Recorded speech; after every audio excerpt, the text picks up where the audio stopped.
8-9 साल में ना मतलब कई सारे बुक्स पढ़ के, और है ना मुझे ये एक चीज़ समझ में है ना, आप ज़िंदगी में कितने आगे बढ़ोगे ना, ये डिफ़ाइन करता है कि आप कितने क्लियर हो ज़िंदगी में, कि आप कौन हो, आपको क्या चाहिए, आपका प्लान क्या है। जितना ज़्यादा आप क्लैरिटी रहोगे ना, आपके पास रहेगी, उतना प्रोबेबिलिटी आप सक्सेसफुल बनोगे। मैक्सिमम लोगों का प्रॉब्लम ये है कि मैक्सिमम लोग क्लियर ही नहीं है, मैक्सिमम लोग कन्फ्यूज़ है, क्योंकि वो इधर देख रहे हैं, उधर देख रहे हैं। उनको लग रहा है आंसर्स कहीं और है। वो बोलते हैं ना, वो एकदम क्लीशे डायलॉग है कि आंसर्स आर विद इन। मुझे लगता है इसका मतलब ये है कि आप आंसर आर विद इन, मतलब अपने आप को टाइम दो और अपने आप को समझो पहले। आप खुद आपको बताओगे, आपको खुद मालूम पड़ेगा आपको क्या करना है। कई बार हम सोचते हैं इनसे पूछना है, उनसे पूछना है। हाँ, वो लोग भी आपको गाइड कर सकते हैं, लेकिन आई थिंक फाइनल आंसर है ना आपसे आना चाहिए। कई सारे लोग मुझसे भी ना, जब यूट्यूब चैनल क्रिएट करना होता है तो मुझसे पूछते हैं, भाई कौन सा चैनल, कौन सी नीश पे क्लियर वीडियो बनाओ, कौन सी नीश पे करूँ। मैं वो लोगों को गाइड कर सकता हूँ कि देखो ये आप अपने स्ट्रॉन्ग पॉइंट देखो, अपनी वीकनेसेस देखो, स्वॉट एनालिसिस कर लो, बहुत सारी बुक्स है पैशन के ऊपर, वो पढ़ लो, ठीक है। लेकिन मैं डिफाइन करके नहीं बता सकता कि भाई तू क्रिकेट पे ही बना, क्योंकि वो तेरे को अंदर से आना चाहिए। क्या सच में अंदर से तेरे को क्रिकेट के ऊपर आता है क्या, कि मैं क्रिकेट के ऊपर 10 घंटा वीडियो देख सकता हूँ? और वो आंसर कोई और नहीं दे सकता, वो आप ही दे सकते हो। मैंने भी सीकन बुक समर चैनल इसलिए नहीं बनाया कि किसी ने मुझे बोला था, मैंने इसलिए किया क्योंकि मुझे अंदर से आया कि नहीं, बुक्स पे ही मुझे बनाना है, और इसलिए मैं सस्टेन कर पाया। वैसे ही कुछ आपने भी नोटिस किया?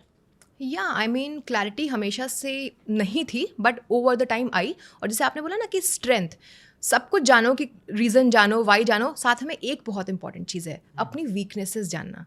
हर मेरे अंदर बहुत वीकनेसेस हैं, आपके अंदर भी वीकनेसेस होंगी। अगर हम लोग परफेक्ट नहीं हैं, हमारे साथ बस मुझे पर्सनली ऐसा लगता है कि मुझे एक चीज़ जो हमेशा एक स्टेप फर्दर रखती है, वो ये है कि मुझे पता है कि मेरी एग्जैक्ट वीकनेसेस क्या हैं। या कि एग्जैक्ट वीकनेस, अगर आप वल्नरेबल खुद से रहो, नोबडी इज़ परफेक्ट। तो जब आपको पता चल जाएगा ना कि आपकी वीकनेस क्या है, तो आपको एग्जैक्टली पता चल होगा कि उसको लेवरेज करके क्या एग्जैक्ट स्ट्रेंथ आपको अपनी कैपिटलाइज करनी है। So in every phase of life, knowing your exact weakness, that is really important for me. I think my weakness is, as I said, कि मुझे लगता है कि मेरे पास वक्त बहुत कम है। सीए के लोगों के अंदर ना, सीए वाले थोड़े से सनकी हो जाते हैं, अच्छा। तो उनकी वो क्यों ऐसा?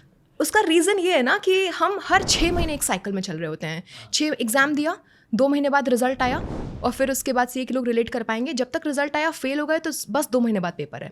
तो वो 6 महीने 6 महीने 6 महीने 6 महीने, इसने एंजाइटी बहुत डेवलप कर लिया है। कांस्टेंट भागना होता है ना। कांस्टेंट, जी हाँ, वो कांस्टेंट भागना। तो मुझे अभी भी ऐसा फील होता है, हर वक्त सब कुछ सही चल रहा होगा, मेरी वीकनेस ये है कि मैं पता नहीं क्यों छोटी छोटी चीज़ों को, अकॉम्प्लिशमेंट्स को, कभी छोटी या बड़ी चीज़ को भी, अकॉम्प्लिशमेंट को कभी सेलिब्रेट ही नहीं नहीं करती। करता, ये होता है, हाँ, राइट। क्योंकि हाँ, मैं हमेशा एक ऑन द गो थॉट में रहती हूँ, थॉट मोड में, कि अच्छा अच्छा ये हो गया, next what next what next what. तो मुझे ऐसा लगता है कि वो मेरी वीकनेस है, और मैं पूरी कोशिश कर रही हूँ उसको सेलिब्रेट करने की, कि यार ये सारी चीज़ें हैं, you know. So yeah coming to the point, कि just know your weakness, knowing yourself, उसका एक बहुत बड़ा पार्ट होता है knowing your vulnerabilities, knowing your weaknesses. Right.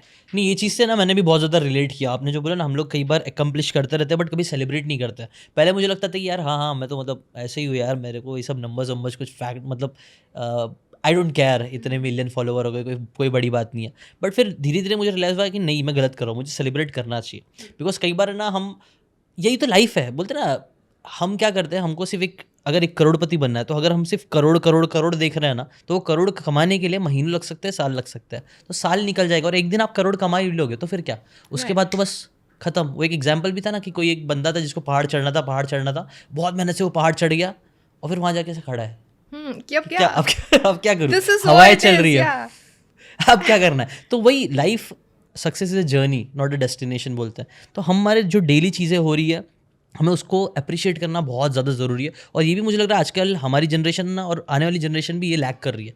हम इन्जॉय नहीं कर पा रहे आज के टाइम को भी, जो करना चाहिए। और इसके ऊपर एक बहुत इंटरेस्टिंग मूवी भी आई थी, जो मैंने बहुत पहले देखा था, फ्लॉप मूवी थी, बार बार देखो करके। आई थिंक सिद्धार्थ ही था उसका हीरो। तो वो मूवी तो लोगों को नहीं पसंद आई, बट मुझे बहुत अच्छी लगी मुझे भी थी। बहुत पसंद है, मैंने तो मुझे 2-3 बार देखी है वो हाँ, मूवी। मुझे क्यों अच्छी लगी मूवी, क्योंकि उसका लेसन बहुत अच्छा या था। वो क्या था, वो सिद्धार्थ क्या था, उसको हमेशा सिर्फ अपनी लाइफ की बड़ी बड़ी चीज़ों को बड़े सेलिब्रेट करना गोल्स, चाहता था, हाँ। कि शादी हो गई, बच्चे, और बड़ा ये करना है वो करना है, और तो उसकी लाइफ भी वैसी ही बीतती जाती थी। मतलब आई थिंक जहाँ तक मुझे याद है, कुछ सेकंड्स में उसके महीनों निकल जाते थे, सालों निकल जाते थे, उठता था और फिर कुछ बड़ा इवेंट हो रहा है, और ऐसी उसकी पूरी ज़िंदगी खत्म हुई। और फिर उसको रियलाइज़ हुआ कि यार, अगर मैं सिर्फ बड़ी बड़ी चीज़ों पर फोकस करता रहूँगा, तो लाइफ तो मेरी ऐसी निकल जाएगी, कब खत्म हो जाएगी मालूम भी नहीं पड़ेगा। तो बेटर ये है कि हम अपनी लाइफ की छोटी छोटी चीज़ों को भी अप्रिशिएट करना चालू करें।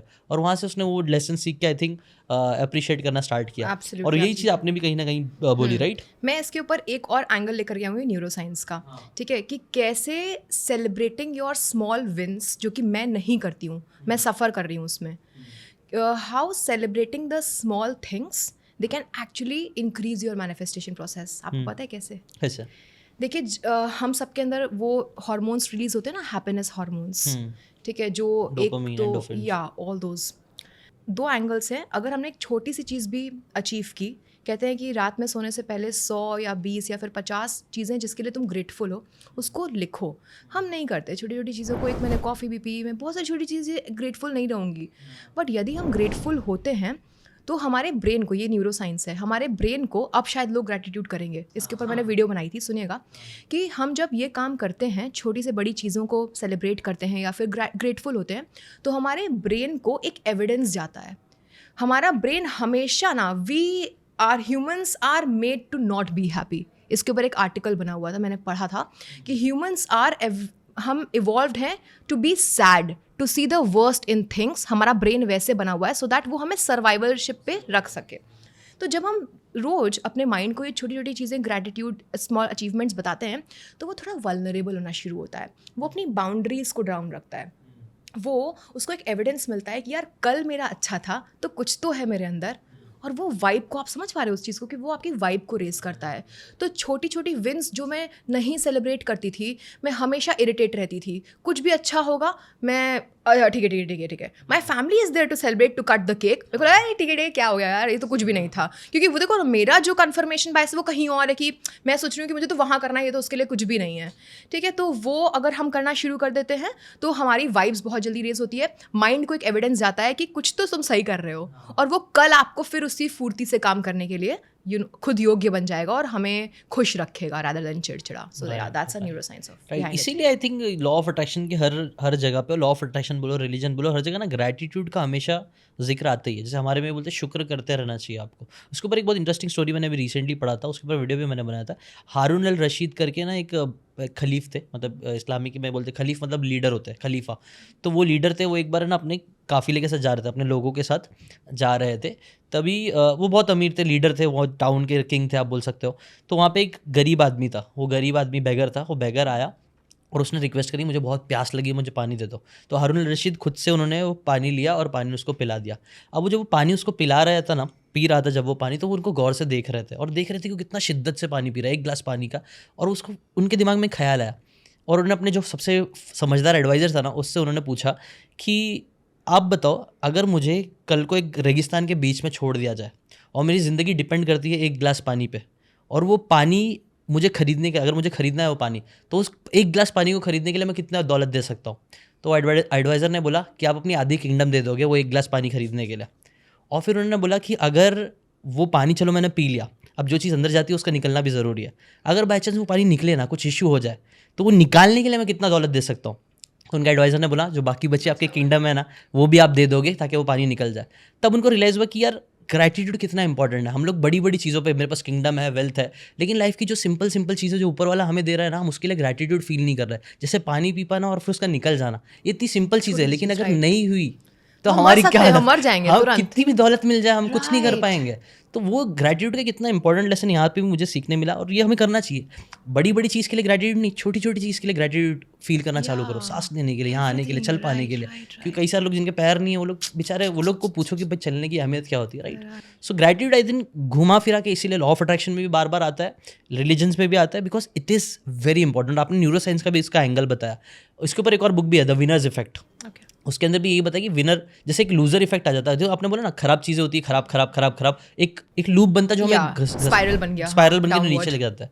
वैसे विनर्स का भी इफेक्ट होता है, जो छोटी छोटी चीज़ करते नहीं, यार मैं जाऊँगा वहाँ से जाके मैं सिर्फ पानी पी के आता हूँ, ये कॉलेज, वो एक विनर्स का, कि मैंने जो सोचा था वो मैंने करा, तो एक विनर्स इफेक्ट। उसके ऊपर एक साइंस है कि वो हार्मोन्स निकलते हैं और आपको विनर्स जैसा कॉन्फिडेंस फील कराते हैं, और वो और फिर और ऊपर जाते जाते हैं। राइट। क्योंकि हर वक्त मुझे ऐसा लगता है कि बिल्कुल सही कहा आपने, और हर वक्त बड़ी बड़ी अचीवमेंट्स नहीं होती रहेंगी, तो वो स्टेप्स को खुशनुमा बनाने के लिए, जिंदगी को खुशनुमा बनाने के लिए, I think we need to have the small gratitude about achievements. Yeah, so this is something I'm trying to work upon, जो मेरे अंदर नहीं था, and this is what I'm trying to imbibe. It's tough for me, but then हो जाता है। Right. I think ये भी मैं बताना ज़रूर चाहूँगा कि हम लोग भी जैसे बात कर रहे हैं, मैं भी बात कर रहा हूँ, इसका मतलब ये नहीं मैं बात करूँ तो मैं हर चीज़ 100% कर ही रहा हूँ, बट ये बार बार अगेन रिपीट होना बहुत ज़रूरी है। Yeah. इसका Yeah. रिपीटेशन बहुत ज़रूरी है, क्योंकि रिपीट होगा तभी हम मेरे ब्रेन को लगेगा ये इंपॉर्टेंट है, हम तब अप्लाई कर पाएंगे।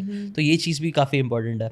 अगर आपको ये बातें काम की लगी होगी तो do check out the full podcast यार, जाके देखो, डिटेल में चीज़ों को समझो, तब ज़्यादा अच्छे से समझ में आएगा, ज़्यादा अच्छे से आप अपनी ज़िंदगी में चीज़ें अप्लाई कर पाओगे। Thanks so much and subscribe this channel.